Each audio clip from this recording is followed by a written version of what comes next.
हम भारतीय सामाजिक विज्ञान अनुसंधान परिषद, शिक्षा मंत्रालय, भारत सरकार, नई दिल्ली का स्वायत्त शोध संस्थान मध्य प्रदेश सामाजिक विज्ञान शोध संस्थान उज्जैन आजादी के अमृत महोत्सव की श्रृंखला में आज दिनांक 14 दिसंबर 2022 बुधवार को एक बहुत ही महत्वपूर्ण और बहुत ही स्वाभिमान से भरी हुई एक ऐसी बातचीत और उद्बोधन सुनने जा रहे हैं जिसका विषय है भारत की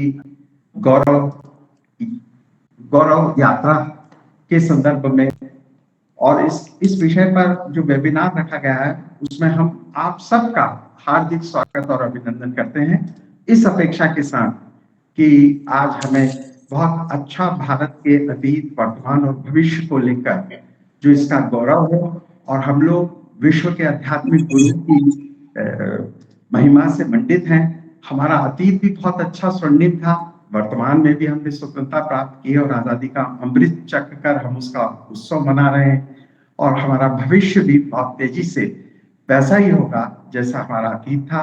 तो इस महत्वपूर्ण विषय पर आज हमें जो प्रबोधन देने जा रहे हैं वे आज के हमारे बहुत सम्मानीय सारस्वत मुख्य अतिथि वक्ता प्रोफेसर पवन कुमार सिंह हैं, जो निदेशक हैं भारतीय प्रबंध संस्थान तिरुचिरापल्ली, तमिलनाडु के।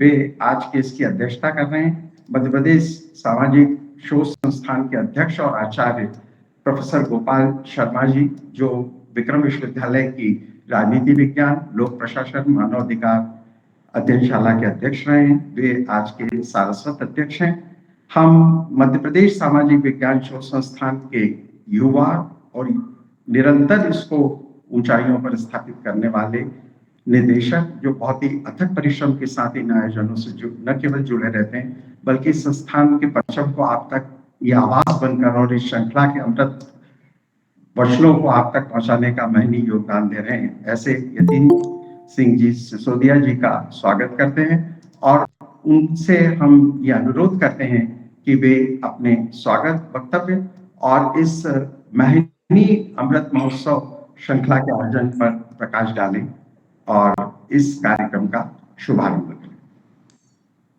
आप सभी को मेरा नमस्कार। आजादी के अमृत महोत्सव के अंतर्गत आयोजित होने वाले व्याख्यानों की श्रृंखला में आज मध्य प्रदेश सामाजिक विज्ञान शोध संस्थान उज्जैन द्वारा भारत की गौरव गाथा विषय पर यह विशिष्ट व्याख्यान आयोजित किया गया है। आज के कार्यक्रम के मुख्य वक्ता हमारे बीच प्रोफेसर पवन कुमार मिश्र, निदेशक भारतीय प्रबंधन संस्थान तिरुचिरापल्ली, तमिलनाडु है।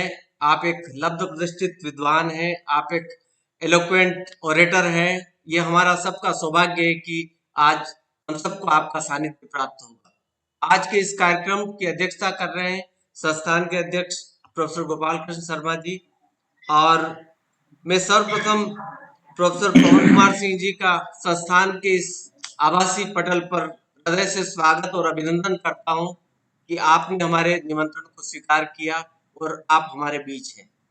ये आयोजनों की श्रृंखला हम लोग लगातार जारी रखे हुए हैं जब से हम आजादी के अमृत महोत्सव का आयोजन कर रहे हैं, और इसके 3 महत्वपूर्ण फलक हैं, जिसमें एक हम स्वतंत्रता संग्राम के आंदोलन की बातचीत कर रहे हैं, दूसरे फलक में जो 75 वर्ष का हमारा लोकतांत्रिक भारत का इतिहास है और उसकी अलग अलग उपलब्धियां हैं उस पर बात कर रहे हैं, और तीसरा आगामी 25 वर्ष में भारत को हम कहां और किस रूप में देखते और समझते हैं उस पर बातचीत हो रही है। और सौभाग्य से आज का यह विषय इन तीनों महत्वपूर्ण आयामों को समेटे हुए होगा, और जिसमें भारत का विचार, भारत की उपलब्धियां और भारत की प्राथमिकताएं और उसकी पूरी गौरव गाथा पर हमारे बीच प्रोफेसर पवन कुमार सिंह जी अपनी बातचीत रखेंगे। इस आभासी पटल पर हमारे निमंत्रण को स्वीकार करते हुए कई महत्वपूर्ण सुधीजन इसमें सम्मिलित हुए हैं। मैं आप सभी का इस आभासी पटल पर हृदय से स्वागत और अभिनंदन करता हूँ।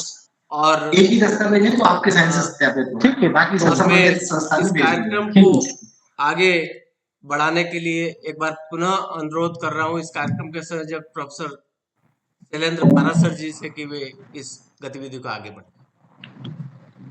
बहुत बहुत धन्यवाद प्रोफेसर यतीन सिंह जी, आपने इस अमृत श्रृंखला व्याख्यान माला का और आज के इस कार्यक्रम के आयोजन की रूपरेखा के साथ स्वागत वक्तव्य दिया। और निश्चित रूप से हम अब डॉक्टर पवन कुमार सिंह को सुनेंगे एक महत्वपूर्ण विषय पर, लेकिन इसके पूर्व हम उनका संक्षिप्त में जो लोग सहभागिता कर रहे हैं और जो इस वेबिनार से जुड़े हुए हैं उनसे शाब्दिक परिचय के रूप में डॉक्टर पवन कुमार सिंह जी का बहुत संक्षिप्त में परिचय कराने जा रहे हैं। डॉक्टर पवन कुमार सिंह वर्तमान में भारतीय प्रबंधन संस्थान तिरुचिरापल्ली के निदेशक के पद पर कार्यरत है। इसके पहले वे मैनेजमेंट डेवलपमेंट इंस्टीट्यूट गुड़गांव के निदेशक तथा भारतीय प्रबंध संस्थान इंदौर के प्रभारी निर्देशक रह चुके हैं। भारतीय प्रबंध संस्थान संबलपुर के अकादमिक परिषद के प्रथम अध्यक्ष के रूप में उन्होंने संस्थान की संरचना में आधारभूत भूमिका निभाई है। उनका मुख्य विषय है मानव संसाधन प्रबंधन, संगठनात्मक व्यवहार, प्रबंधन में अध्यात्म व शास्त्रों में प्रबंध की अंतर्दृष्टि, जिससे वे पिछले 32 वर्षों से स्नातकोत्तर स्तर पर शिक्षण, प्रशिक्षण, शोध, नवाचार व परामर्श के कार्यों में निरंतर संलग्न है। शिक्षण के क्षेत्र में आने से पहले वे बैंक ऑफ इंडिया के औद्योगिक संबंध पदाधिकारी थे। और साथ ही एक महत्वपूर्ण बात हम आपसे और कहना चाहेंगे कि विक्रम विश्वविद्यालय के पंडित जवाहरलाल नेहरू प्रबंध संस्थान से भी उन्होंने अपनी नौकरी की यहाँ पर उज्जैन आकर शुरुआत की थी और हम सबको उनका बड़ा सानिध्य मिलता था। खासकर उनके बहुत सारे अंतरंग पक्ष है, होली हो, दिवाली हो, वे बराबर सबसे मिलते थे और उनकी मिलनसारिता का वह सम्मोहन आज भी वैसा का वैसा ही यथावत हमें व्याप्त है। इसलिए वे हमारे बीच बहुत सहज आमंत्रण पर उपस्थित होते हैं। अभी थोड़े दिन पहले ही उन्होंने उपनिषद पर बहुत ही अच्छा व्याख्यान दिया था, भारतीय परंपरा, ज्ञान परंपरा को लेकर। ऐसे डॉक्टर सिंह ने 40 से अधिक शोध पत्रों व 5 पुस्तकों का लेखन किया है। इनकी पुस्तकों में मैनेजमेंट सूत्र इन संस्कृत स्क्रिप्चर्स एवं तिरुक्कुर का हिंदी पदानुवाद नामक पुस्तक भी शामिल है। 80 से अधिक शोध पत्रों में उन्होंने राष्ट्रीय और अंतर्राष्ट्रीय सम्मेलनों, अध्ययन गोष्ठियों में अपने शोध पत्र का वाचन किया है, उसमें व्याख्यान दिए और विभिन्न हिस्सेदारियां उन्होंने विभिन्न पदों पर लेकर की हैं। कई शोध कार्यों का निर्देशन किया है। दूरस्थ शिक्षा हेतु स्नातकोत्तर के उपयोगी अध्ययन सामग्री का लेखन भी उन्होंने किया है। उल्लेखनीय है कि कुछ उच्च स्तरीय शोध पत्रिकाओं के संपादक की मंडलों में वे शामिल हैं। उन्होंने लगभग सभी विधाओं के सभी स्तरों पर कार्यरत रहते हुए 20,000 से अधिक पदाधिकारियों का मानवीय कौशल व मानवीय मूल्यों के विभिन्न पहलू पर शिक्षण और प्रशिक्षण दिया है। उन्होंने कई संस्थाओं को विकसित करने हेतु परामर्श सेवाएं भी दी हैं। उनके वार्तालाप टेलीविजन और रेडियो के राष्ट्रीय चैनलों पर समय समय पर प्रसारित होते रहते हैं। कुल उच्च स्तरीय शैक्षणिक संस्थाओं के प्रमुख परिषदों व सरकार द्वारा गठित कुछ समितियों के वे सम्मानित सदस्य भी हैं। उनकी व्यक्तिगत रुचियों के क्षेत्र संगीत, पर्यटन, क्रिकेट, खगोलशास्त्र, व्यंग्य साहित्य व सूक्तियों का अध्ययन है। उनकी पसंदीदा सूक्तियों में से एक है, हम हमेशा जीवन जीने की तैयारी में लगे रहते हैं परंतु जीवन को समग्रता से जीते नहीं हैं। वे जीवन को समग्रता से जीने में विश्वास रखते हैं। और हमारा देश विश्व का सबसे बड़ा लोकतंत्रात्मक देश है। हम 75 वर्ष में अमृत महोत्सव सोल्लास मना रहे हैं और स्वतंत्र भारत में अनेक सफलता अर्जित कर हम बड़ी शीघ्रता के साथ अपनी नई स्वर्णिम गाथा की यात्रा तय कर रहे हैं। ऐसे में हम प्रोफेसर पवन कुमार सिंह को भारत की गौरव गाथा विषय पर सारगर्भित उद्बोधन देने के लिए सादर आमंत्रित करते हैं और विनम्रता से अनुरोध करते हैं कि वे अपने मुखारबिंद से इस पूरी भारत की गौरव गाथा का बखान करें और हम सबको लाभान्वित करें। जितने जुड़े लोग हैं वो भी, और कालांतर में यह उनकी वार्ता सुरक्षित रहेगी। मैं उन्हें सादर आमंत्रित करता हूं अपने उद्बोधन के लिए आए और भारत की गौरव गाथा का गान करें। नमस्कार। मेरा सादर प्रणाम पहुंचे सभी सुधी जनों को। और मैं सबसे पहले कृतज्ञता महसूस करता हूं मध्य प्रदेश सामाजिक विज्ञान शोध संस्थान उज्जैन के प्रति, जिनके मंच से आज मुझे कुछ अपनी तोतली भाषा में भारत की गौरव गाथा कहने का अवसर मिल रहा है। और यह जो आयोजन हो रहा है वह आजादी के अमृत महोत्सव के अंतर्गत हो रहा है, इसीलिए यह समय भी बहुत बलशाली है और समय ही हमें ऊर्जा से भर रहा है। समय कभी अनुकूल होता है, कभी उतना अनुकूल नहीं होता है, तो अनुकूल समय का हम लोग सब लाभ ले रहे हैं, इसके लिए हम सभी धन्यवाद के भागी हैं। मैं विशेष तौर पर नमस्कार करता हूं हमारे परम मित्र और बड़े भाई प्रोफेसर गोपाल शर्मा जी, अत्यंत प्रिय प्रोफेसर यतीन्द्र सिंह सिसोदिया जी जो निदेशक हैं मध्य प्रदेश सामाजिक विज्ञान शोध संस्थान के। हमने उन्हें बरसों बरस से और अभी लगातार और आगे भी अपने को आहूत करते, अपने तप में लगे हुए देखा है इस संस्थान को आगे बढ़ाने के लिए। प्रोफेसर शैलेंद्र पाराशर जी मेरे बड़े परम मित्र हैं, बड़े भाई हैं, और उन्होंने मुझे यहां आने के लिए सबसे पहले सूचित किया, तो हमने कहा कि मैं आपकी आज्ञा का पालन करने के लिए तत्पर ही रहता हूं और तत्पर रहूंगा। डॉक्टर मनु गौतम जी को भी मेरा बहुत हार्दिक नमस्कार और संस्थान के सभी सदस्यों को मेरा सादर प्रणाम।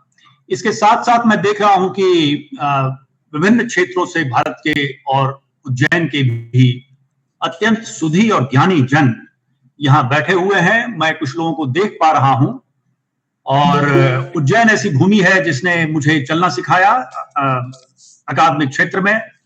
मैं उस पूरी भूमि के प्रति कृतज्ञता महसूस करता हूं।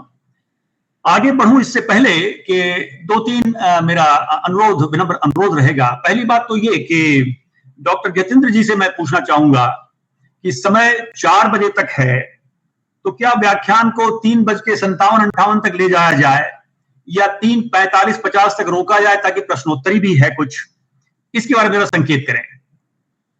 यद्यपि हम प्रश्न तो नहीं रख रहे हैं अभी तक के हमारे किसी कार्यक्रम में जी, यद्यपि हम प्रश्न नहीं रख रहे हैं, केवल व्याख्यान रख रहे हैं, तो ऐसे में आप अगर इसको वहां तक ले जाएंगे, अध्यक्ष के लिए जो समय चाहिए बस उतना ही है। ठीक है, मैं समझ गया। 4 से 5 तक है जी, 4 से 5 तक है जी। हाँ, मैं सर क्षमा करेंगे, तो मैं व्याख्यान को 4:55 तक करीब ले जाऊंगा, ये ठीक रहेगा? जी, अच्छी बात है। अच्छा, 2 अनुरोध मेरा सबसे जुड़े हुए सुधी यहाँ पर समाज के लिए है कि अपने को म्यूट पर रखें, देख लें कि आपका कंप्यूटर जो है वो म्यूट पर है। और दूसरी बात कि मेरा एक स्वार्थ है, आपके चेहरों का मैं दर्शन कर सकूं और लाभ ले सकूं, इसके लिए यदि आपका इंटरनेट की गति आपको सहयोग करती है तो अपने अपने कंप्यूटर को आप वीडियो मोड भी ऑन करके रखें। यदि कोई इंटरनेट में बाधा है तभी आप वीडियो ऑफ कर सकते हैं तो इतना कम से कम करें तो आनंद रहेगा, क्योंकि आमने सामने देखते रहने से आनंद बढ़ता है। इसीलिए मैं एक बार फिर अनुरोध करता हूं कि सभी हमारे आदरणीय जन यहां पर अपने वीडियो को ऑन कर लें। तो देखिए, भारत की गौरव गाथा गाने के लिए या कहने के लिए 1000 जिह्वा चाहिए। भारत की गौरव गाथा को देखने के लिए 1000 आंखें चाहिए। और यहां 1000 का अर्थ अनंत है, 1000 का अर्थ जो है वो 1000 नहीं है। और भारत की गौरव गाथा सुनने के लिए 1000 कान चाहिए। और भारत के गौरव गाथा का स्पर्श का अनुभव करने के लिए जो हमारी त्वचा की संवेदनशीलता है वो 1000 गुना बढ़ी होनी चाहिए। तो संवेदनशील व्यक्ति बहुत ही भाग्यशाली होता है, संवेदनाओं में जीने वाला, संवेदनशील। और इसका अर्थ यह नहीं कि भावनाओं में बहने वालों की बात मैं कह रहा हूं। भावनाओं में बह जाना जहां तक कमजोरी है, भावनाओं के तीव्र जो संधान है उसके साथ एकात्मकता के साथ बोध करके और सीखने की कला जो है वो बहुत बड़ी ताकत है। अक्सर जब साक्षात्कार में आप भी पूछते होंगे या मैं भी किसी को पूछ देता हूं साक्षात्कार लेते समय, चाहे वो नौकरी के लिए आए हों, चाहे वो दाखिला के लिए आए हों, ये अपनी एक कमी बताइए, तो अक्सर ये रटा रटाया एक उत्तर देते हैं कि मैं भावनात्मक हूं, मैं इमोशनल हूं, ये मेरी कमी है। तो मुझे लगता है कि पता नहीं ये अनजाने में क्या कह रहे हैं, जो इनकी ताकत है उसको कमी बता रहे हैं। इसलिए भारत की गौरव गाथा गाने के लिए मैं एक अबोध बच्चा जैसा ही, मुझे आप समझिए, भारत माता की गोद में बैठ करके और मैं उनका गुणगान करूं, ये बड़ा सौभाग्य की बात है। तो पहली बात तो ये कि भारत गौरवशाली क्षेत्र है इस धरती का, भूभाग का। ये पक्का जानिए कि इसलिए नहीं कहा जा रहा है कि संयोगवश मेरा या आपका जन्म भारत में हो गया। जब भारत में जन्म हो गया तो हम भारत का गुणगान कर रहे हैं। किसी का नामीबिया में जन्म हो गया, वो नामीबिया का गुणगान करे, बहुत अच्छी बात है, करना भी चाहिए। मातृभूमि तो स्वर्गादपि गरीयसी कहा गया। और किन्हीं का जन्म मान लीजिए बुर्किना फासो में हो जाए या टिम्बकटू में हो जाए, वो अपना गुणगान कर रहे हो, तो हमें उनका पूरा सम्मान करना चाहिए। लेकिन भारत में जन्म लेने के बाद भारत का गुणगान करना सिर्फ भारत के भूभाग का गुणगान करना नहीं है, क्योंकि भारत जो है वो वैश्विक दृष्टि का धरोहर रहा है। आपको पूर्णतः ज्ञात है कि जब विश्व के अधिकांश क्षेत्रों में, जिसको कहते हैं सिविलाइजेशन, उसके पहली किरण की जब तलाश की जा रही थी, जब सिविलाइजेशन के पहली किरण की तलाश की जा रही थी, तो हमारे पास ऐसे विपुल साहित्य थे, हमारे पास ऐसे विपुल शास्त्र थे, जिस शास्त्र के टक्कर का शास्त्र या किताब अब तक भी पैदा नहीं हुआ। मैं आपको संकेत कर रहा हूं वेदों और उपनिषदों की ओर कि उस प्रकार का शास्त्र आज तक किसी ने पैदा नहीं किया। इसलिए एक तो बात है कि भारतीय होने के लिए भारतीय होने का गौरव, लेकिन भारत का जो दर्शन है और भारत का जो गौरव है वो विश्व धरोहर है। जैसे 11 खिलाड़ी खेलते हैं फुटबॉल में या क्रिकेट में, तो 11 वो अलग अलग व्यक्ति हैं, उनका अपना, उनकी अपनी अपनी जिंदगी है, उनका जीवन है, उनके अपने अपने माता पिता हैं, उनके अपने अपने जन्म तिथियां हैं, उनके अपने अपने जन्म स्थान और गांव हैं। लेकिन जब वो 11 पूरे साथ खेलते हैं तो वो पूरे के पूरे देश का नेतृत्व करते हैं, प्रतिनिधित्व करते हैं। उसी प्रकार से ये भारत के जन जो हैं वो विश्व के गौरव का प्रतिनिधित्व करते हैं, इसमें कोई इनकार नहीं है। और इस बात को जब जब संभव हुआ तो भारत में जन्म लेने के वालों के बीच या जो भारत के इतर देश हैं उनमें जन्म लेने वालों के बीच हमने कहा, तो उन्होंने इसे स्वीकारा भी है और सहृदय स्वीकारा है कि भारत का जो भौगोलिक क्षेत्र है वो वैश्विक गौरव का धरोहर है। इसीलिए भारत की गौरव गाथा, भारत ने जब भी किसी चीज की व्याख्या की तो असीमित व्याख्या की। जैसे एक बार मैं बड़े कान लगा करके सुन रहा था सिद्धनाथ मंदिर में जो उज्जैन में है, पंडित जी क्या मंत्र का जाप पढ़ रहे हैं और अनुष्ठान हमारे ही परिवार कर रहे थे। तो वो ये कह रहे थे कि इसके पहले कि प्राणी को लाभ पहुंचे, सारे जलचर, सारे थलचर और सारे नभचर को लाभ पहुंचे। ये हमारा दुर्भाग्य ही समझिए कि विवाह के समय के किए गए मंत्रोच्चार को हम सुनते नहीं, या श्राद्ध के समय किए गए मंत्रोच्चार को सुनते नहीं, या जन्म संस्कार के समय या यज्ञोपवीत संस्कार हो, चाहे मुंडन संस्कार हो, चाहे कर्ण छेदन संस्कार हो, चाहे कोई भी संस्कार हो, संस्कार के समय होते हुए मंत्रों को हम सुनते नहीं। मैं सबसे पहले बहनों और भाइयों से, आदरणीयों से निवेदन करना चाहूंगा कि आपके ही परिवार में और समाज में जिन जिन अलग अलग अवसरों पर कभी मंत्रोच्चार हो रहा हो, तो उस समय तो अवसर नहीं मिलता, आपको कई व्यवस्थाएं करनी पड़ती है, भोजन की व्यवस्थाएं, स्थान की व्यवस्थाएं, आप उलझ जाते हैं, ठीक है। लेकिन बाद में प्रयास करिए, या कम से कम उस समय भी अगर जब आपको अवसर मिले, प्रयास करिए कि कहा क्या जा रहा है, वहीं आपको भारत के गौरव गाथा की झलक मिल जाएगी। तो जब मैं सिद्धनाथ के अनुष्ठान को सुन रहा था मुझे लगा कि देखिए, जब व्यक्ति अपने आत्म कल्याण के लिए कोई अनुष्ठान कर रहा है तो ये कह रहा है कि मेरा आत्म कल्याण को पोस्टपोन किया जाए, अभी इसे थोड़ा स्थगित किया जाए और पहले प्रार्थना की जाए कि सारे नभचर और सारे जलचर और सारे थलचर का कल्याण हो रहा है कि नहीं, क्योंकि मेरा कल्याण इसी में निहित है कि मेरे चारों तरफ 360 डिग्री की दिशाओं में, 10 दिशाओं में अगर कल्याण व्याप्त है और मैं भी उन्हीं दिशाओं का एक हिस्सा हूं तो कल्याण मुझ तक पहुंचाता है कि मेरा कल्याण हो और किसी का नहीं हो। और कुछ विभत्स अनुष्ठान ऐसे भी होते हैं कि दूसरे की हानि हो जाए और मेरा कल्याण हो जाए। तो भारत की गौरव परंपरा इसमें रही है कि पहले सबका कल्याण हो और फिर मेरा कल्याण हो, क्योंकि सबके कल्याण में मेरा कल्याण निहित है। और भारत की गौरव परंपरा यह भी कहती है, जैसे ध्यान करने के बाद या प्रार्थना करने के बाद ये कहा जाता है कि मेरी प्रार्थना का जो भी फल मिला, मेरे ध्यान का जो भी फल मिला, मेरे तप का जो भी फल मिला, वो बिखर जाए, वो सबको मिल जाए।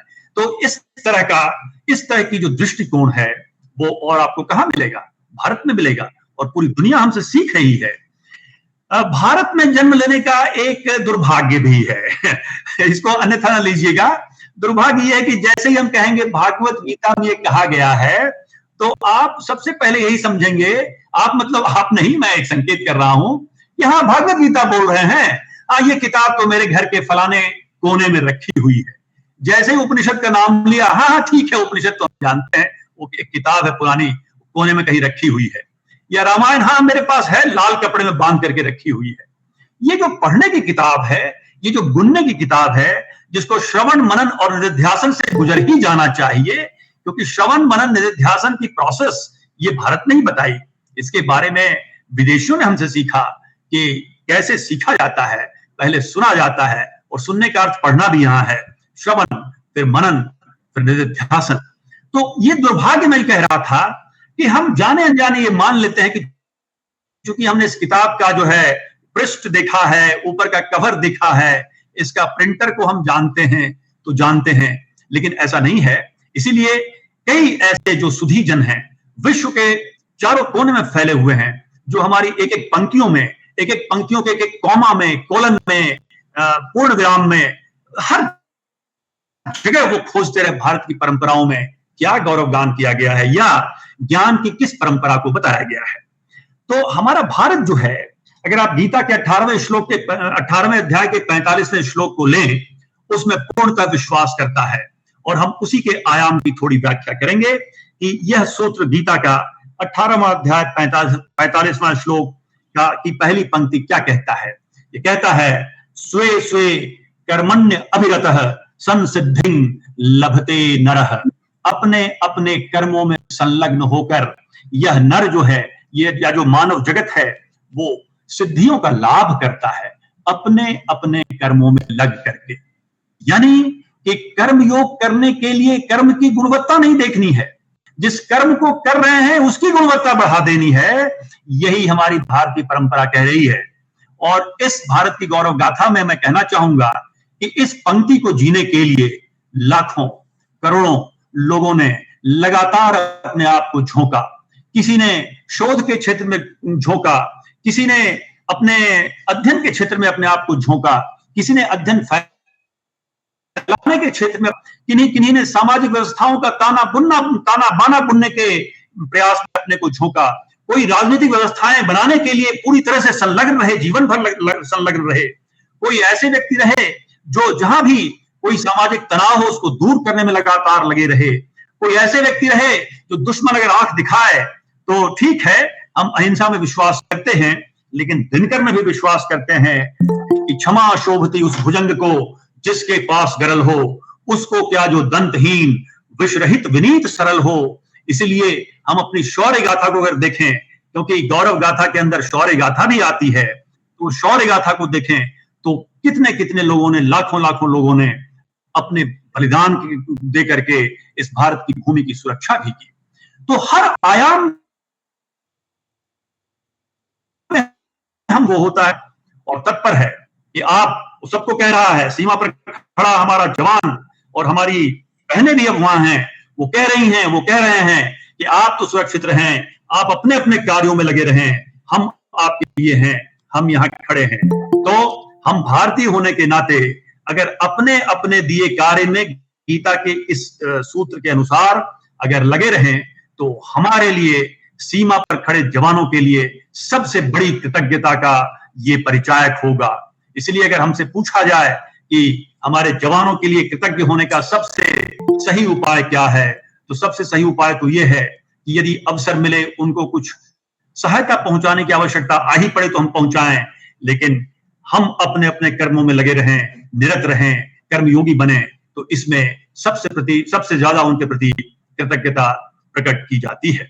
तो इस प्रकार से आप देखिए कुछ बिंदुओं पर, क्योंकि समय ये विषय अगाध है, असीम है, और समय निश्चित रूप से सीमित है, 4:55 तक है, 4:26 हो गया है, फिर भी कुछ हम अपना विचार रखेंगे और कुछ जो आयाम हम छूने का प्रयास करेंगे वो है कि भारत की गौरव गाथा में भारत की गौरवशाली ज्ञान परंपरा कैसी रही। क्योंकि मुझे ये अंदाजा है कि आज के श्रोताओं में बहुत सुधीजन हैं जिनसे मुझे बहुत कुछ सीखना है, लेकिन आज मुझे मौका ही मिल गया बोलने का, तो मैं क्या सीख पाऊंगा, क्योंकि प्रश्नोत्तरी भी नहीं है, डायलॉग भी नहीं है, और एक शिक्षक बहुत स्वार्थी व्यक्ति होता है।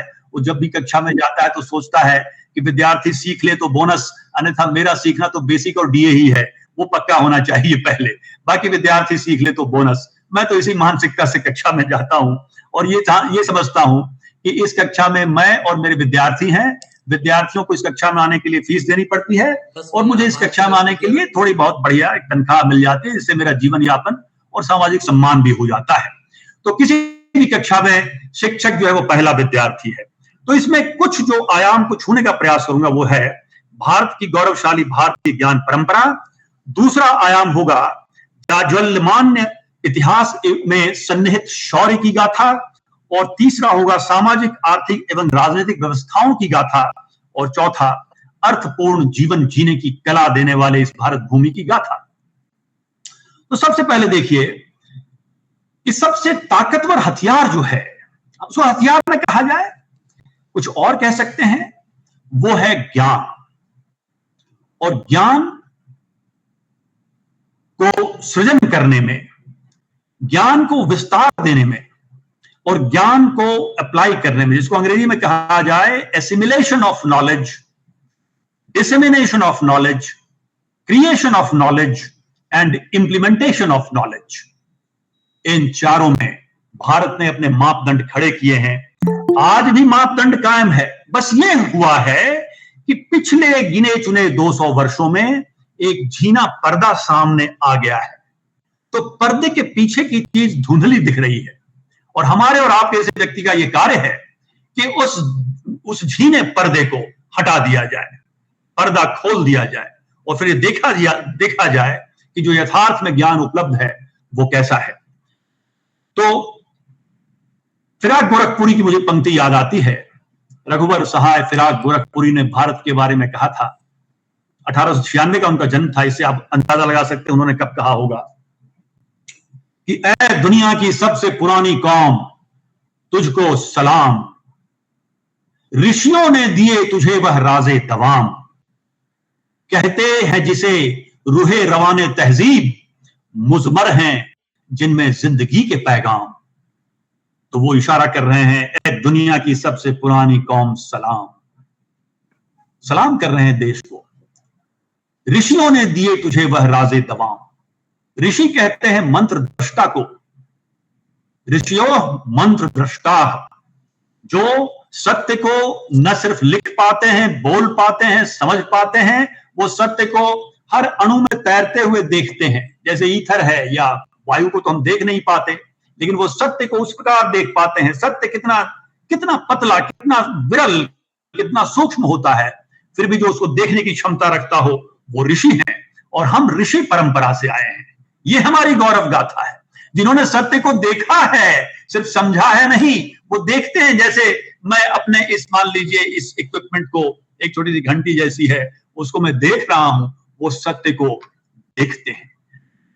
तो ऋषियों को सलाम करते हैं। ऋषियों ने दिए तुझे वह राजे दवाम, यानी वैसा गुप्त रहस्य तुम्हें दे दिया कि कहते हैं जिसे रूहे रवाने तहजीब, जो आत्मा का ज्ञान है जिसको कहते हैं, और मुजमर हैं जिनमें जिंदगी के पैगाम और भारत के ज्ञान परंपरा में छुपे हुए हैं जिंदगी के पैगाम यानी जीवन जीने की कला।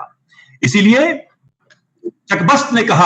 चकबस्त ने तो देशभक्ति के रंग में रंगते हुए ये कहा कि फिदा वतन पे जो हो दिलेर है वह, फिदा वतन पे जो हो दिलेर है वह, जो यह नहीं फकत हड्डी का ढेर है वह। इसलिए हम हड्डी के ढेर तो नहीं है, हम हड्डी के ऊपर मांस मज्जा और चमड़ी लगाए हुए, रोपण किए हुए और एक बांधे हुए पैकेज नहीं है। हमारे अंदर आत्मा निवास करती है और आत्मा भी 3 प्रकार की अवस्थाओं से गुजरती है, जागृत, स्वप्न और सुसुप्ति। और हम हमेशा जागृत अवस्था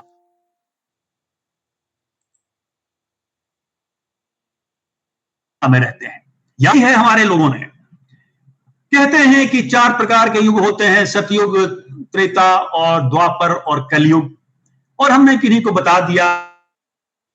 और सबकी जो सीमाएं हैं, जैसे करीब करीब 4 लाख वर्षों का होता है कलयुग, उसमें फिर दुगुना गुना करते जाइए, एकदम गणित साफ है, उतने का 4 लाख कुछ वर्षों का कलयुग है। ठीक 2 गुना करिए तो उतने का द्वापर है, उसमें 2 गुना करिए द्वापर वाले में तो त्रेता, और त्रेता वाले में 2 गुना करिए तो उतना लंबा सतयुग। अब सवाल है कि किसी को हम ये कह दें कि भाई सतयुग जो है वो 4 दूना 8 दूना 16 दूना 32 यानी करीब 33-34 लाख साल का है या 44 लाख साल का है, तो वो पूछ सकता है कि इसमें मुझे क्या मिला, मुझे क्या करना है, what is there for me. मैं अपने मित्रों से आग्रह करना चाहूंगा कि हमेशा इस उच्च कोटि के स्वार्थ से हम भरे रहें कि कभी भी हम कोई चर्चा करें तो ये पूछे जरूर कि हमें क्या मिला। और भारत की परंपराओं ने हमेशा ये पूछा कि इसमें मेरा क्या मिला। तो देखिए ऋषि कहते हैं, और ये चारों युगों की क्या व्याख्या है, कलिह शयानो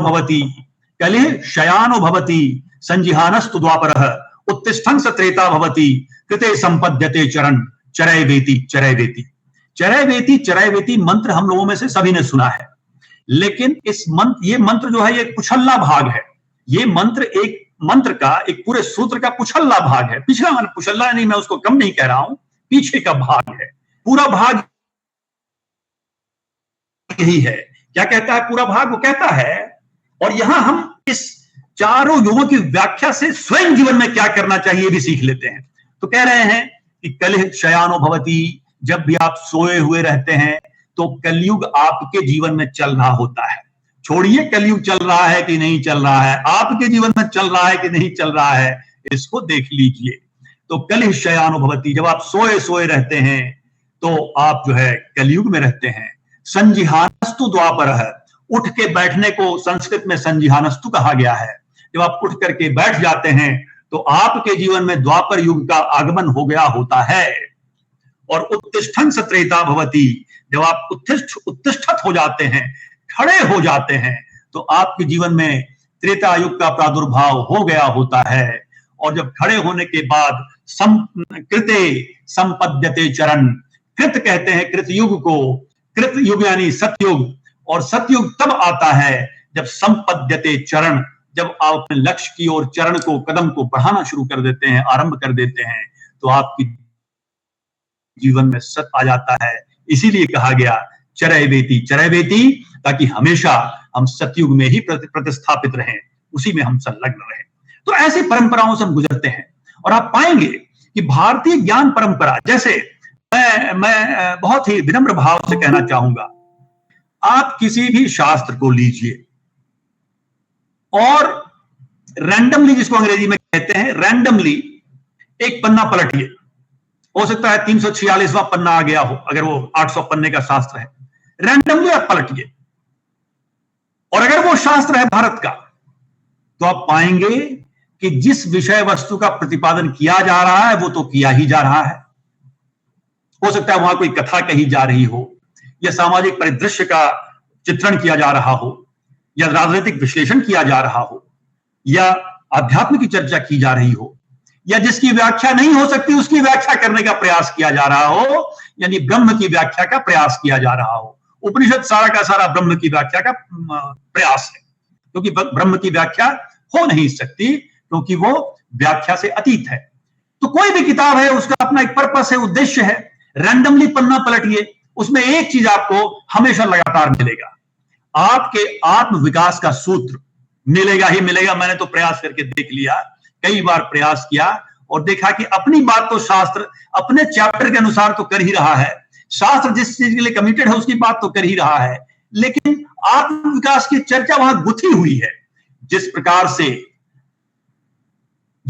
से जैसे कोई बहुत ही एक माला होती है जिसकी मामूली सी माला, बहुत सुंदर माला नहीं, तो कई प्रकार की मालाएं आप देखते होंगे बिकते हुए, चामुंडा मंदिर के सामने भी बिकता रहता है, हर सिद्धि मंदिर के सामने लटका रहता है। तो कम दाम का माला जो आप देखते हैं उसमें सूता दिखाई देता है, धागा दिखाई देता है, बेचारा दांत जैसा निकला रहता है, फूल कहीं कहीं होते हैं, 10 रुपया। और कोई ऐसी माला जिसमें सिर्फ पुष्प के गुच्छ दिखाई पड़ते हैं, लगता है कि शत दल नहीं बल्कि 1000 दलों के फूल वहां है और सूता दिखाई नहीं देता है, वो माला महंगे होते हैं।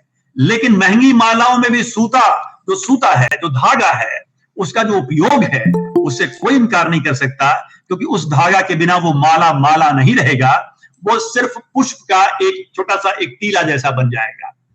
तो शास्त्रों में जिस प्रकार से धागा माला में हमेशा छुपा होता है, उसी प्रकार शास्त्रों में आत्म विकास की धारणा हमेशा लगातार बनी हुई है, छुपी हुई है, आपको उसको उघाड़ना होता है।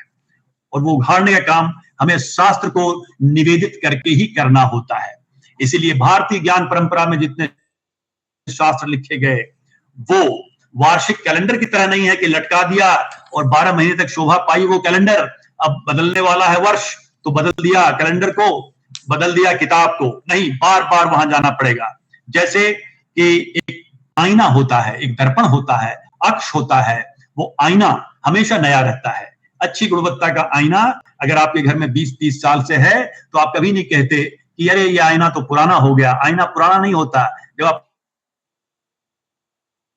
कोट के साथ पहन के जाते हैं तो कोट आपको दिखाता है वो, अगर आप बंडी पहन के जाते हैं तो बंडी दिखाता है, साड़ी पहन के पहने जाती हैं तो साड़ी दिखाता है, सलवार पहन के जाती हैं, कमीज पहन के जाती हैं तो वो दिखाता है। हमेशा आईना नया बना रहता है। शास्त्र कैलेंडर नहीं है, आईना है। बाकी जितने भी अच्छी अच्छी किताबें आपको एयरपोर्ट की दुकानों पर मिल जाएंगी, बस स्टैंड पे मिलती हैं, या रेलवे स्टेशन पर मिलती है, या आपको अन्य किताब की दुकानों में मिलती हैं, अन्य किताबें जो हैं वो कैलेंडर की तरह हैं, कितनी भी अच्छी हो, 1-2 साल के बाद उसकी शेल्फ वैल्यू खत्म हो जाती है।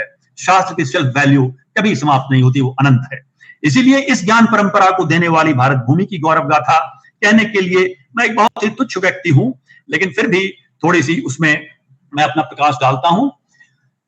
एक स्थान है रतलाम, आप सब जानते हैं, रतलामी सेब पता नहीं रतलाम को आप जानते हैं कि नहीं, लेकिन उज्जैन के होने के नाते रतलामी सेब को जरूर जानते होंगे। मैं जानता हूं कि मालवा के भाई बहन नमकीन के कितने प्रेमी होते हैं, उनको नमकीन जो है वो रसमलाई से भी ज्यादा मीठा लगता है। तो ठीक है, तो एक शायर हुए माहिर रतलामी, और माहिर रतलामी ने एक शेर लिखा, बड़ा छोटा लेकिन सुंदर, कि अज़्मे कामिल जो लेके निकलोगे, अज़्मे कामिल जो लेके निकलोगे तो दरिया भी तुम्हें रास्ता देगा। पानी की एकदम लहर हो और बड़ा ही गंभीर जलाशय हो, फिर भी वो आपको रास्ता देगा। कहने का अर्थ यह है, अज़्मे कामिल कहते हैं कि बुजुर्गों की द्वारा दी गई ज्ञान परंपरा। इसीलिए हमें खास करके युवाओं को यह कहना है कि भाई कोई शास्त्र बहुत साल पहले लिखा गया तो ये नहीं कि वो समय वाह्य हो गया।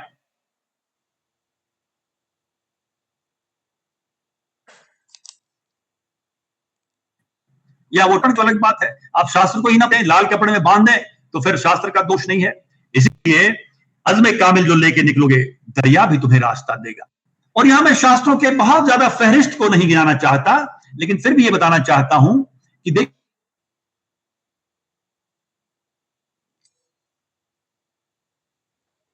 देखिए ठीक है, जैसे जब ज्ञान की परंपरा ही जो है वो श्रुति आधारित है या स्मृति आधारित है।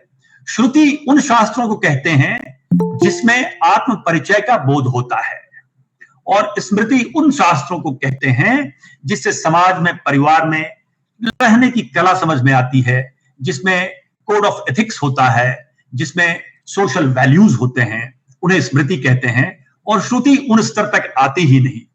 यानी कि अगर स्मृति इस स्तर पर काम कर रही है तो श्रुति हमेशा एक बड़े ही उच्चतर स्तर पर कार्य करती रहती है। वो तो आपको अपना परिचय कराती रहती है।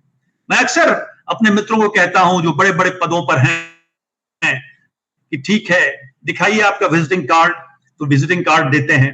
अब विजिटिंग कार्ड की ऊंचाई कितनी होती है? 1.25 इंच की होती है करीब करीब। तो मैं उनसे अनुग्रह करता हूं हाथ जोड़ करके कि आपकी इतनी ऊंचाई है, आप इतने लंबे चौड़े आदमी हैं, अपने को विजिटिंग कार्ड के पीछे छुपा के क्यों रखते हैं? और आत्म परिचय अगर करना हो तो आपको हमारे भारतीय ज्ञान परंपरा उपनिषद के पास जाना होगा, भगवत गीता के पास जाना होगा। आप उतनी ऊंचाई को प्राप्त व्यक्ति हैं और अपने आप को सिर्फ वही बताते हैं जो विजिटिंग कार्ड में लिखा हुआ है। कभी आत्म परिचय का तो हमें बोध आया नहीं। तो श्रुति और स्मृति की परंपरा आई और श्रुतियों में जो है वेद और उपनिषद, और वेद के भी जो 4 भाग हैं उसमें सबसे पहला भाग तो संहिता का है, और उसके बाद ब्राह्मण और आरण्यक, और चौथा भाग जो है वो उपनिषदों का है। मुझे मौका मिला था, अवसर मिला था हाल में ही उज्जैन में जाने का, तो उपनिषद पर कुछ चर्चा भी हुई थी। और उपनिषद को कहा गया वेदांत।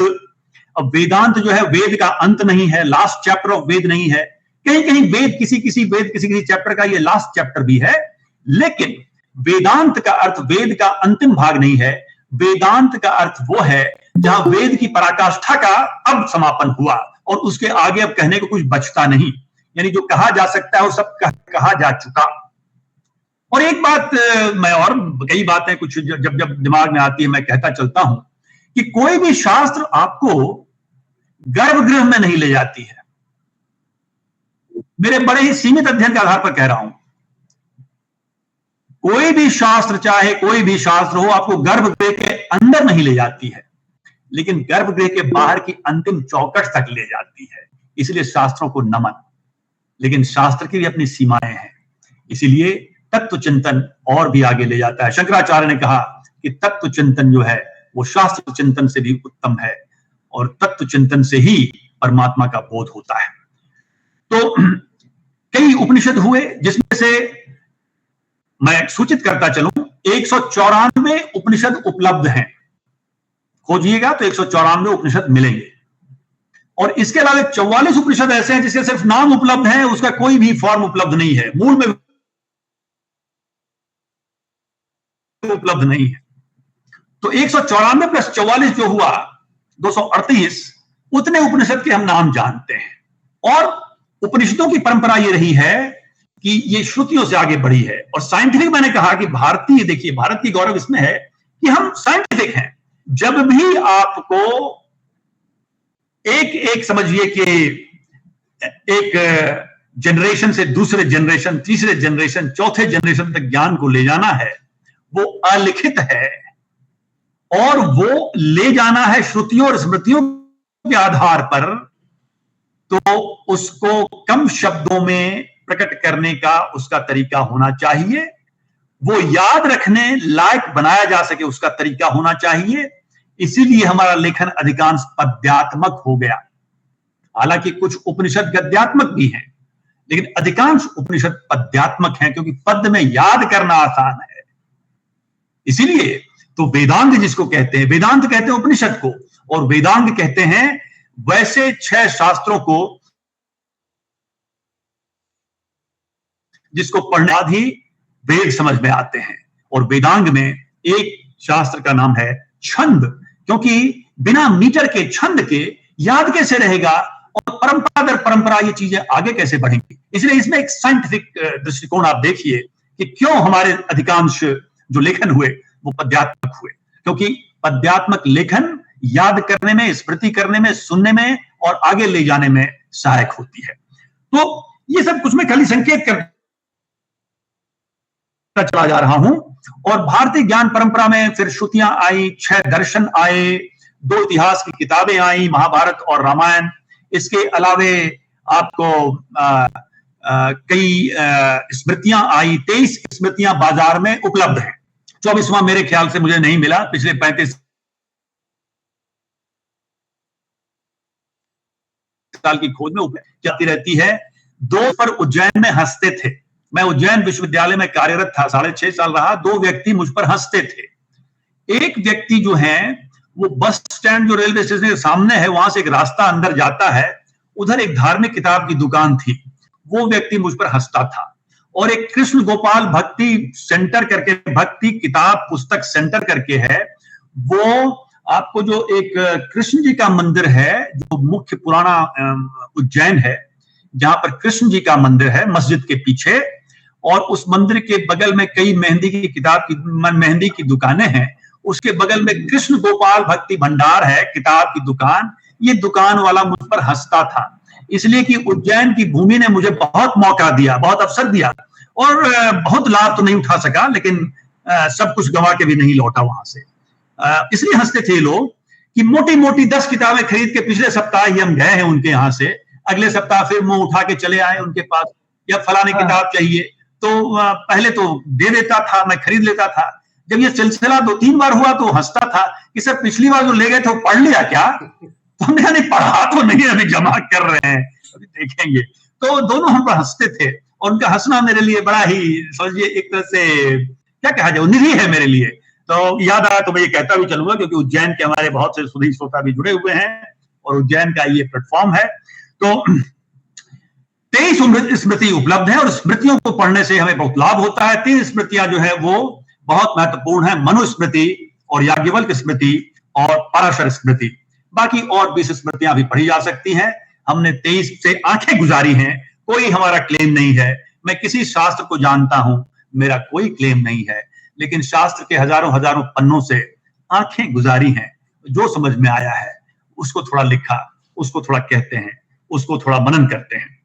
तो स्मृतियों को देखिए, इसके अलावा कई और किताबें, जैसे जैसे आगे बढ़ा, जैसे एक वैदिक काल आया, फिर वैदिक काल के बाद का काल आया, इनमें तो लेखन की परंपरा चलती रही।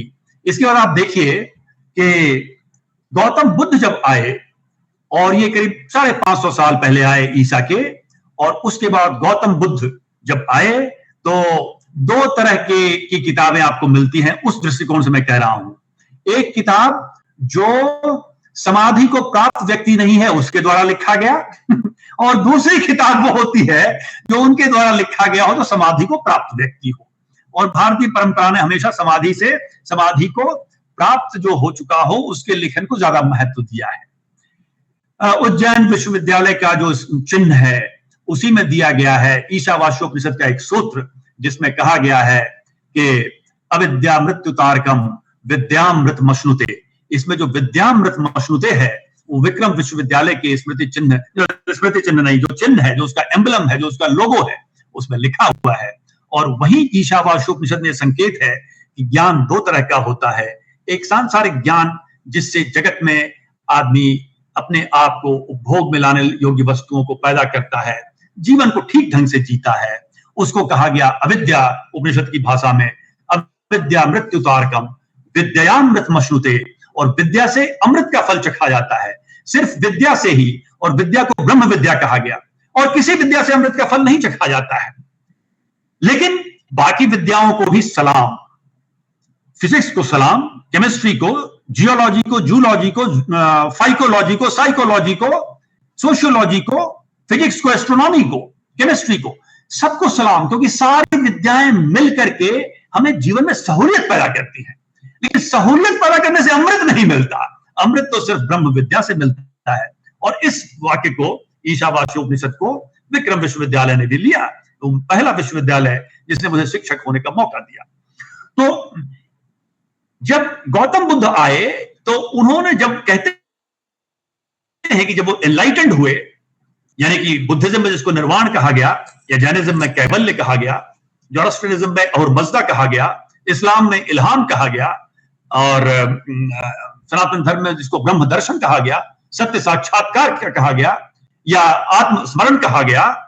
इसके बाद गौतम बुद्ध की पहली पंक्ति है जो आती है धम्म पद में, जो कहता है कि सब्बे पुब्बंगमा धम्मा, सब्बे पुब्बंगमा धम्मा मनोसेठा मनोमया, कि सबका पुरोधा मन ही है, और मन जहां जाता है वही आपका कार्य चला जाता है। ये सबसे पहले वो मन के निरोध को कहते हैं, और उसी मन के निरोध को पतंजलि ने अपने दूसरे सूत्र में कहा कि उन्होंने ये कहा कि योग चित्त वृत्ति निरोधा। योगा चित्तवृत्ति स निरोधा। योगा चित्तवृत्ति निरोधा, ये उनका दूसरा सूत्र है। तो उनका दूसरा सूत्र और धम्मपद का पहला सूत्र में कोई विभेद नहीं है। इस तरह से देखने से हमें सामंजस्य मिलता है। तो आप परंपराओं को चलते चलते चलिए, देखते जाइए कैसे चलता है।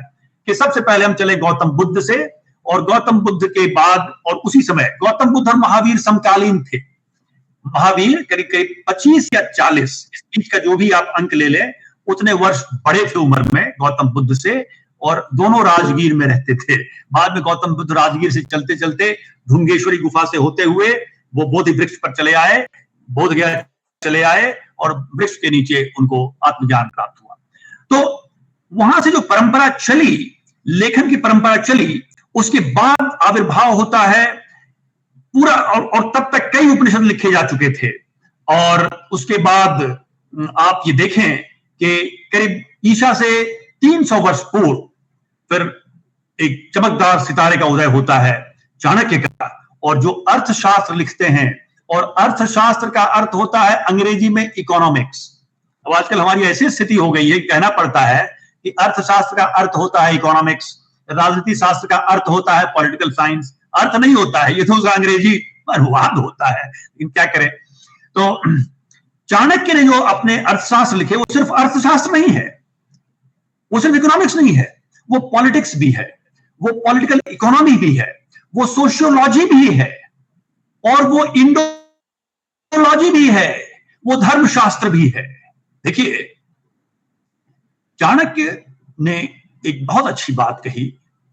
चाणक्य ने कहा कि इस जगत को ठीक से चलाने के लिए यदि दो प्रकार के कार्यों में टकराव हो जाए, तो एक कार्य को, और दोनों कार्य अच्छे हैं, मान लीजिए आपको दोनों दो कार्य हैं, ए और बी, दोनों अच्छे कार्य हैं, लेकिन दोनों आप एक साथ नहीं कर सकते।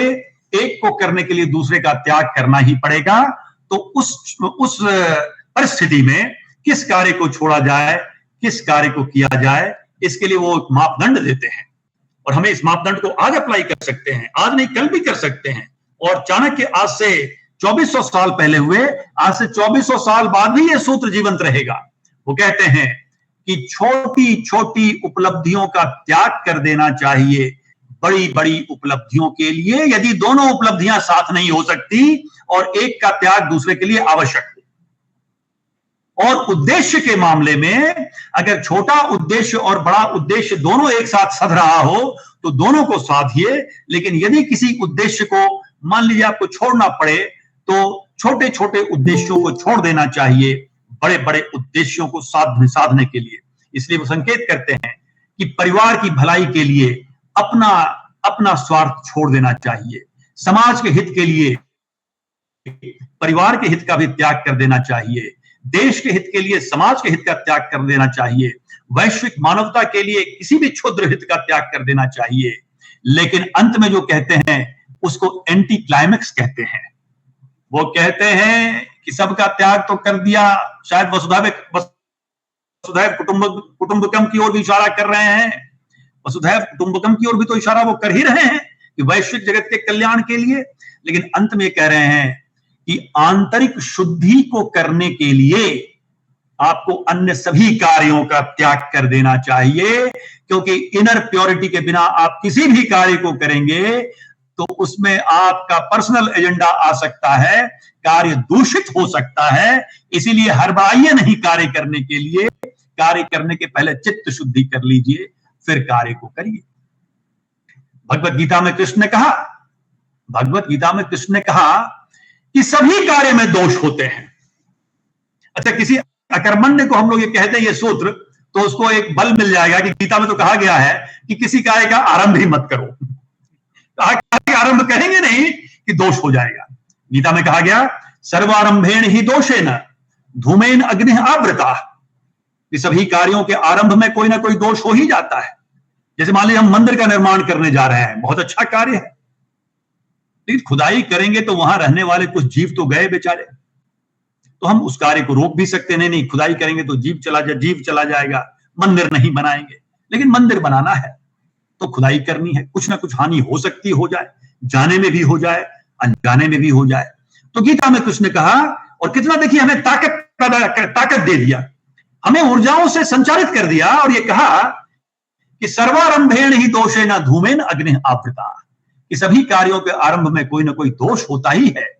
जिस प्रकार से अगर अग्नि कितनी भी प्रज्वलित हो लेकिन कुछ ना कुछ धुआं वहां हो सकता है। इसीलिए आपके कार्य में कितनी भी गुणवत्ता हो, उसका उद्देश्य कितना ही महान हो, कुछ ना कुछ उसमें दोष आ सकता है, आ ही जाता है। इसका अर्थ ये लीजिए कि कार्य के आरंभ करने से ही हम डर के ना भाग जाएं, बल्कि कार्य को आरंभ करें। और चाणक्य भी इसी तरफ वो इशारा कर रहे हैं कि किस कार्य को हम लें।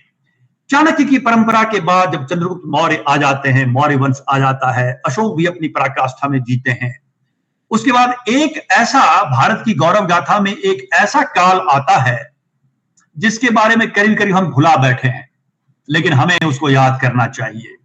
वो है पुष्यमित्र शुंग का काल, जिसको शुंग वंश कहते हैं। और ये आता है हूण के आने के पहले और मौर्य वंश के क्षीण होने के बाद जो बीच का एक काल आता है, यानी समझिए दूसरी शताब्दी के आसपास उस समय आता है। 1.5वीं शताब्दी या 100 मान लीजिए, ईसा के 100 वर्ष बाद, क्योंकि दूसरी शताब्दी तक तो हूण आ गए होते हैं। तो ये जो पुष्यमित्र शुंग का काल है, उसी काल में भारतीय ज्ञान परंपरा तो बनी बहुत पहले से, लेकिन बनी फिर बिखर गई, विनष्टि की ओर चली गई, इधर उधर तितर बितर हो गई। हम सभी कागजों को इधर उधर तितरा बितरा दें और एक साथ संगठित न करें तो लाइब्रेरी कैसे बनेगी। तो कहने का अर्थ यह है कि पुष्यमित्र शुंग का काल को हमको नमन करना चाहिए, जिसने भारतीय ज्ञान परंपरा के सारे शास्त्रों को एक साथ इकट्ठा कर दिया। और जितने भी सनातन परंपरा के जितने भी शास्त्र हैं, और शास्त्रों का निर्माण भी हुआ। कहते हैं कि पतंजलि योग सूत्र का की जो लोगों के बीच आया, पता चला कि एक शास्त्र है, और पतंजलि योग सूत्र जो है वो पुष्यमित्र शुंग ने फिर से दुनिया को प्रतिपादित किया कि ये देखो ये शास्त्र है। और चलते चलते आपको याद दिलाते चलूं कि पतंजलि योग सूत्र जैसा विलक्षण किताब दुनिया में दूसरा नहीं है। क्यों? क्योंकि बहुत छोटी सी किताब है, पहली बात इसकी विलक्षणता, बड़ी छोटी किताब माने साइज में। दूसरी, मात्र 196 सूत्र हैं इसमें। तीसरी बात कि सूत्र इतने छोटे छोटे हैं कि एक सूत्र को छोड़ करके बाकी 195 सूत्र एक ही पंक्ति में लिखे जा सकते हैं। जैसे पहला सूत्र है अथ योगानुशासनम, हो गया सूत्र खत्म, 196 रन का एक रन हो गया खत्म। और दूसरा जो हमने अभी कहा योगा चित्त वृत्ति निरोध है, दूसरा खत्म। अब पतंजलि योग सूत्र जो है वो 196 सूत्र में या 197 पंक्तियों में आपको पूर्ण अंधकार जहां हम खड़े हैं वहां से लेकर के निर्बीज असंप्रज्ञात समाधि तक ले जाता है। समाधि के भी लेवल हैं, वहां भी ग्रेडेशन है, वहां भी A++ है और A है और A- भी है। वहां भी निर्बीज समाधि है, सभी समाधि है, असंप्रज्ञात समाधि है, संप्रज्ञात समाधि है। जहां बिना किसी आधार के समाधि हो, जो परम अवस्था हो समाधि की हो, उसे निर्बीज असंप्रज्ञात समाधि कहते हैं। और इसकी भी व्याख्या है पतंजलि योग सूत्र में। और हम जहां आज खड़े हैं वो अंधकार में खड़े हैं। बृहदारण्यक उपनिषद कहता है तमसो मा ज्योतिर्गमय, कि हम अंधकार से प्रकाश की ओर जाएं। असतो मा सद्गमय, असत से हम सत की ओर जाएं। और मृत्यु और मांग अमृतम गमय, मृत्यु से अमृत की ओर जाएं। ये बृहदारण्यक जो सबसे बड़ा उपनिषद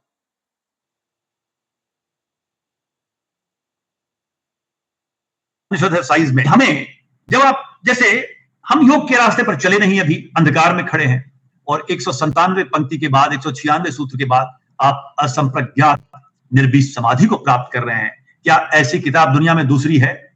हमने 1995-96 तक इंतजार किया कि भाई इमोशनल इंटेलिजेंस जब आया उसका फ्रेमवर्क दुनिया में, तब हम कहे कि इमोशनल इंटेलिजेंस भी जरूरी है, सिर्फ जो है क्वांटिटेटिव और वर्बल इंटेलिजेंस जरूरत नहीं है। लेकिन हम भारतीयों को इमोशनल इंटेलिजेंस के लिए 1996 तक एक किताब का इंतजार करना शोभा नहीं देता, क्योंकि इमोशनल इंटेलिजेंस पर जो सबसे ऑथेंटिक किताब हो सकती है वो तो पतंजलि योग सूत्र ही हो सकती है। क्योंकि इस पूरी श्रृंखला में जब वो समाधि की ओर ले जा रहे हैं तो अपनी भावनाओं को भी शुद्ध करने की बात तो कर ही रहे हैं।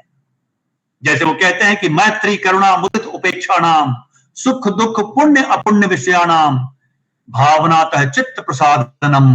भावना और चित्त का प्रसाद यानी कि वो ब्लिसफुल होता है, प्रसादमय हो जाता है, वो स्वच्छ हो जाता है, और भावना के स्वच्छ होने से ही आपकी तैयारी समाधि की ओर जाने के लिए बढ़ जाती है।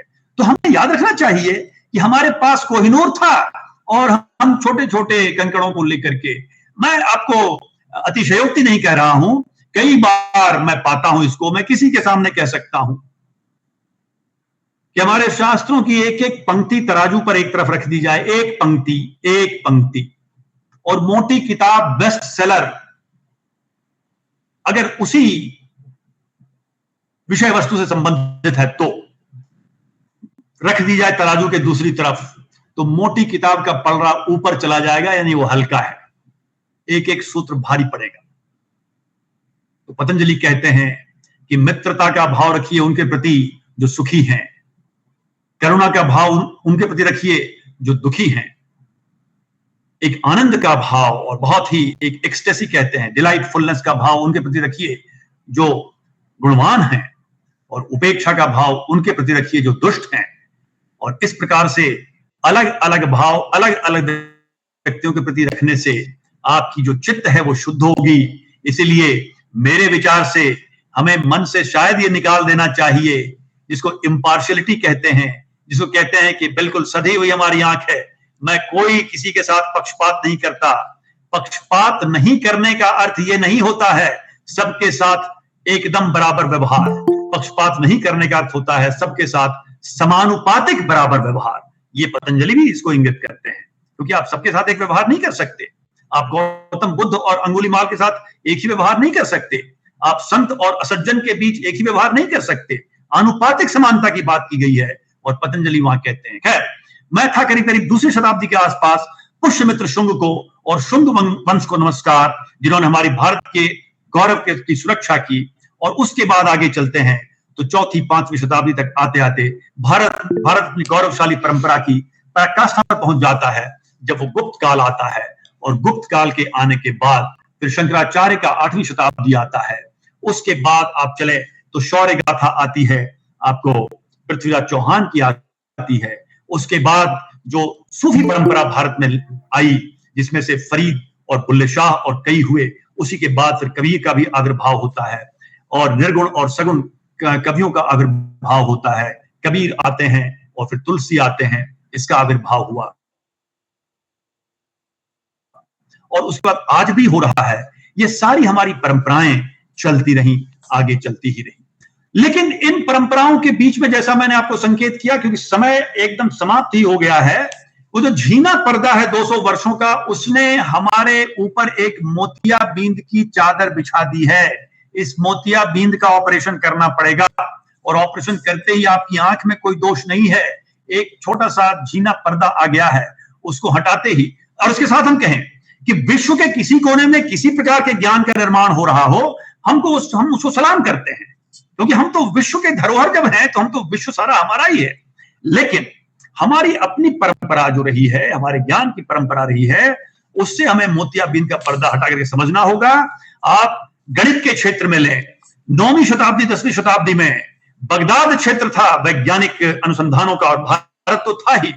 और बगदाद में हमारे जो गणित के जानकार हैं, हमारे जो भौतिक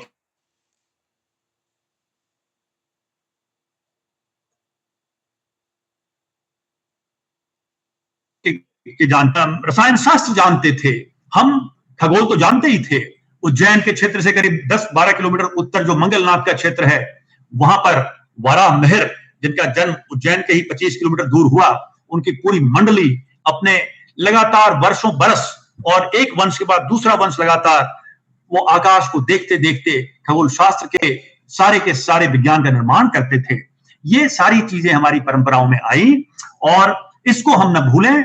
और सबसे अंत में मैं कहना चाहूंगा कि इन परंपराओं के आने से हमारे वैज्ञानिक दृष्टिकोण की वृद्धि हुई, हमारे शास्त्र और हमेशा जिंदा रहने वाले ज्ञान परंपरा का निर्माण हुआ, और इस भारत भूमि को बचाने वाले जो शौर्य गाथा जिनको हम गाना चाहिए और जिसकी कृतज्ञता के लिए हम आज उपस्थित हैं, क्योंकि आखिर हमने आज जो भी चर्चा की ये भारत के आजादी के अमृत महोत्सव के लिए ही की, और आजादी की लड़ाई में लड़ने वाले लोग जो बहुत जाने जाते हैं उनको तो जाने ही, जो कम जाने जाते हैं उनको भी जाने। जैसे आज जिनको जो ज्यादा जाने जाते हैं, मैं उनको प्रणाम करते हुए और उनका नाम न लेते हुए कुछ नाम लेता हूं जिनके बारे में हमें ज्यादा पढ़ना चाहिए, जैसे बिरसा मुंडा, बाघा जतिन, चितरंजन दास, जतेंद्रनाथ दास, जय कृष्ण महापात्रा, झलकरी बाई, कुंवर सिंह, कुइली ऑफ शिवगंगई। तमिलनाडु के क्षेत्र में मैं रहता हूं, मैं यहां कुछ कर रहा हूं प्रयास जानने का कि इधर कौन कौन हुए। किट्टू रानी चन्नम्मा, रानी वेलु नाचियार, कनकलता बरुआ असम में हुई, राम प्रसाद बिस्मिल को तो खैर हम जानते हैं, सिद्धो कानू जो कि संथाल परगना में हुए, सूर्या सेन जो बंगाल में हुए, सावित्रीबाई फुले, विनायक दामोदर सावरकर जिनके बारे में बहुत तरह की चर्चाएं होती हैं, कभी उटपटांग चर्चाएं भी हो जाती हैं। मैंने उनके सेल को देखा है जहां वो 11.5 साल रहे काला पानी में। मैं वहां गया हूं, मैं वहां 20 मिनट ध्यान किया और मुझे लगा कि 20 मिनट अगर मुझे कोई रहने के लिए और कहे तो तकलीफ होगी। एक 8 फीट लंबा और 4 फीट चौड़ा सेल में आप रहते हो 11 साल तक, और 2 बार आपको बाहर जाने दिया जाता हो अपने प्राकृतिक कार्यों के लिए, और तीसरी बार जरूरत पड़ती हो तो वहां एक बर्तन रखा हुआ है। आप समझ सकते हैं कि जिसको नरक कहते हैं वहां रह के उन्होंने भारत के स्वर्ग की आकांक्षा की होगी। तो ऐसे ऐसे व्यक्तियों के प्रति हमें कृतज्ञ होना चाहिए। या प्रीतिलाल वाडेकर, जोरावर सिंह, और अंतिम बात ये कि दांडी मार्च को तो हम जानते हैं, लेकिन दांडी मार्च जब हुआ था 12 मार्च 1930 को, तो उसके ठीक बाद राजा जी ने प्रारंभ किया था एक दांडी मार्च, उसको कह लीजिए। इसी भूमि से जहां मैं बैठा हुआ हूं, जहां पर तिरुचिरापल्ली में, यहां से 240 किलोमीटर दूर है वेदारण्यम, समुद्र तट पर गए थे। और दांडी की दूरी साबरमती से है 172 किलोमीटर, वेदारण्यम की दूरी है करीब करीब 240 किलोमीटर। यहां से एक यात्रा हुई थी, दक्षिण की दांडी यात्रा। मैं सिर्फ इसलिए याद दिला रहा हूं कि कभी कभी जब हम हिंदी भाषी लोग जब पूरी भारत की बात करते हैं तो जाने अनजाने दक्षिण भारत जरा छूट जाता है। अभी मुझे दक्षिण भारत पर रहने के साथ साथ यहाँ की परंपराओं को जानने का अवसर मिल रहा है। तो 10,010 में जो बनाया गया बृहदेश्वर मंदिर तंजावुर में, वो आज भी सिविल इंजीनियर के लिए चैलेंज है। और वो मंदिर जहां मैं बैठ के आपसे बात कर रहा हूं, यहां से मात्र 55 किलोमीटर दूर है। वो अध्ययन का विषय है कि 10,010 में जो राजा चोला एक ने उस मंदिर को बनाया था, वो मंदिर बनाने में कितने साइंटिफिक, उसमें ट्रिग्नोमेट्री, सिविल इंजीनियरिंग, ज्योमेट्री, उसमें सबका ध्यान कैसे रखा जा सकता है, उसमें मेटलर्जिकल इंजीनियरिंग, ये सारे का ध्यान रखा गया था।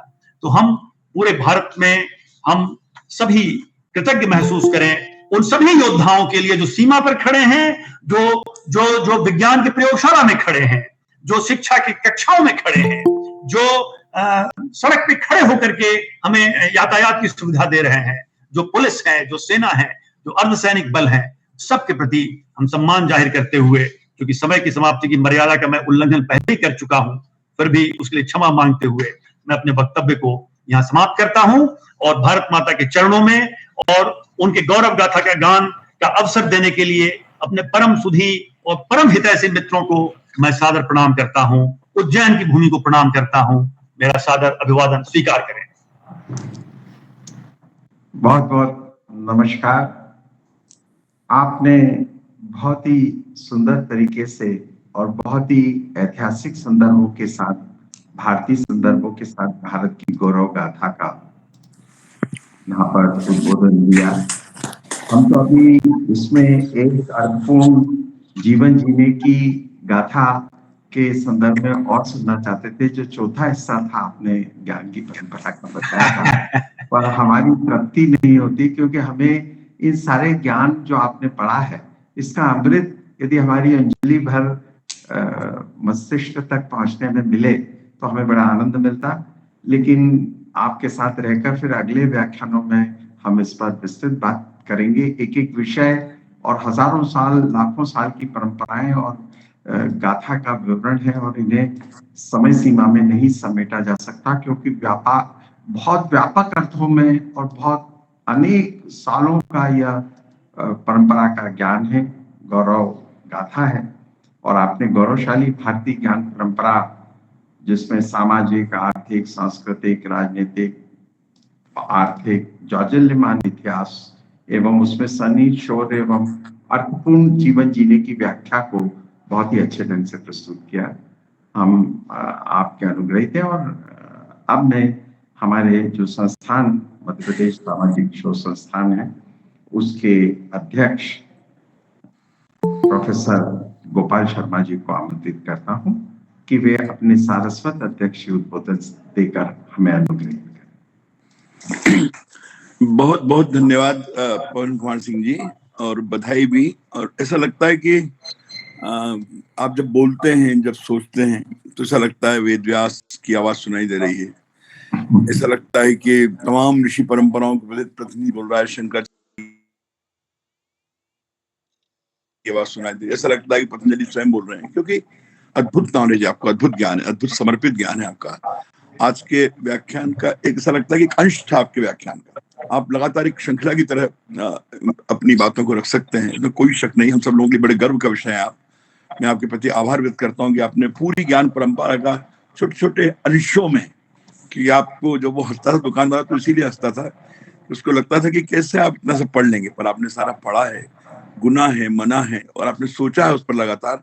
और देश भर में मैनेजमेंट की एक अलग किस्म की फैकल्टी से होते हुए भी आप एक सच्ची भारतीय आत्मा की तरह लगातार अपनी बात कहते रहे हैं अलग अलग अवसरों पे। मैं आभार व्यक्त करता हूँ संस्थान की ओर से। आभार के उपचारित और करेंगे, लेकिन it's wonderful to listen you processing. शुरू से देख रहे हैं आपको लगातार एक अलग किस्म की दुनिया आपकी रही है, ज्ञान की, विज्ञान की, अध्ययन की, अध्यापन की। तो यू आर जस्ट रेयर, आपका यहाँ होना हमारे साथ निश्चित रूप से अद्भुत। तमाम लोग लिख रहे हैं आपके वक्तव्य पर, टिप्पणियां कर रहे हैं, उनके लिए सौभाग्य विषय मान रहे हैं कि आपको सुनने का मौका मिला। आपने एक अंश को छुआ है, मतलब बहुत तेज गति से आपने 1 घंटे में शताब्दियों को हमारे सामने रखने की कोशिश की है। और ये सही है कि ये जो देश है, इसकी जो गौरव गाथा है, ये तमाम लोग जब पैदा नहीं हुए तब से स्थापित है वो, और बहुत हजारों साल पहले से स्थापित है। जो आज दुनिया में अपना दावा करते हो, तो उनका अस्तित्व नहीं था। और उस समय भी जब हम पुनर्जागरण के दौर से गुजरे, तभी हमारे इन्हीं शास्त्रों ने, इन्हीं ग्रंथों ने, जब दुनिया ने इनको देखा, तब हमें मालूम पड़ा कि हम क्या घूम गए थे, ऐसा लगता था। तो आपका अद्भुत उद्बोधन था, और बहुत महान परंपराओं का देश है। दुनिया को ही नहीं, खुद को नहीं, दुनिया को भी सुरक्षित रखने का माध्यम देश में है। सारी दुनिया मान के चलती है, अगर दुनिया बचेगी केवल भारत के कारण बचेगी। उसका जो ताकत है, उसका जो शक्ति है, उसका निरंतर है, विद्वता का निरंतर है, अहिंसा का निरंतर है। वो सारी वसुधा को परिवार मानती है और वसुधा में प्राणी मात्र की बात करती है। तो बहुत सुंदर तरीके से आपने अपने वक्तव्य के माध्यम से हम लोगों को लाभान्वित किया है। मैं निश्चित रूप से कृतज्ञ हूँ। और आप इतने अंदर है हम लोगों के कि ऐसा लगता ही नहीं कोई बाहर से हमसे बात कर रहा है, हमारे अपने अंश की तरह है आप। We are proud of you. आपको धन्यवाद, आपको बधाई। Thank you. बहुत बहुत धन्यवाद प्रोफेसर गोपाल शर्मा जी। उससे पीके वर्मा जी बैठे हुए हैं, क्या बात है। हाँ, मैं पीके वर्मा को प्रणाम करता हूँ। मेरे परम मित्र हैं, और हम लोग एक ही महाविद्यालय में पढ़े भी हैं, और हमसे वरिष्ठ रहे हैं शिक्षण में। तो मैं प्रणाम करता हूं उनको। बस ये कि आज हम लोग चारों साथ नहीं रह पाएंगे, 3 ही लोग रह सकते पिछली बार की तरह। चलिए ठीक है। तो निश्चित रूप से यहाँ पर आपने जो उद्बोधन दिया, और अध्यक्ष उद्बोधन प्रोफेसर गोपाल शर्मा जी ने दिया, आपने भारतीय ज्ञान परंपरा की अक्षत ज्ञान गंगा को हम सब तक पहुंचाया। और जिसके हिस्से में, जिसके मानस में जो समझ आया, यह उसके अंश हैं।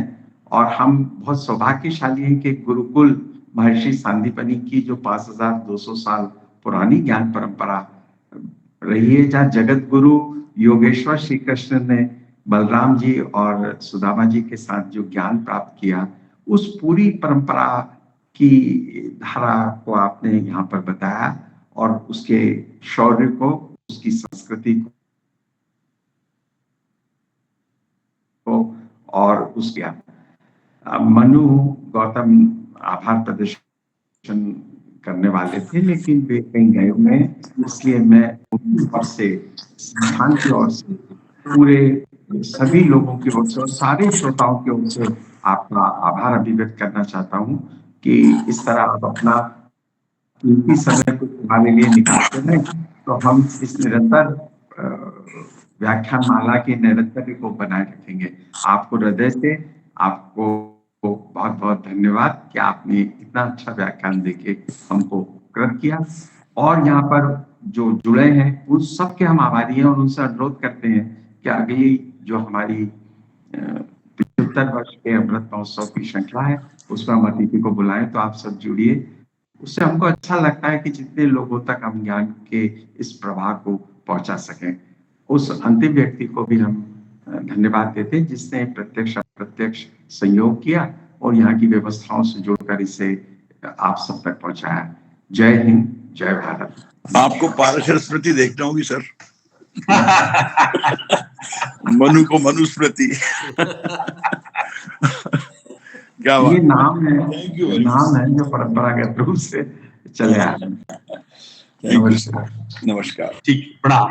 नमस्कार पवन साहब, नमस्कार। प्रणाम करता हूँ सबको, प्रणाम। बहुत सुंदर व्याख्यान पवन जी, बहुत धन्यवाद डॉक्टर साहब, प्रणाम करता हूँ आपको, प्रणाम। आपकी विद्वता पे गर्व है हमें। सर आप सबकी इस मंगल कामनाओं को लेकर के नैया चल रही है। नहीं, चलिए फिर मुलाकात होती है। जी जरूर। प्रणाम प्रणाम।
कोई कागज इधर गिरा है।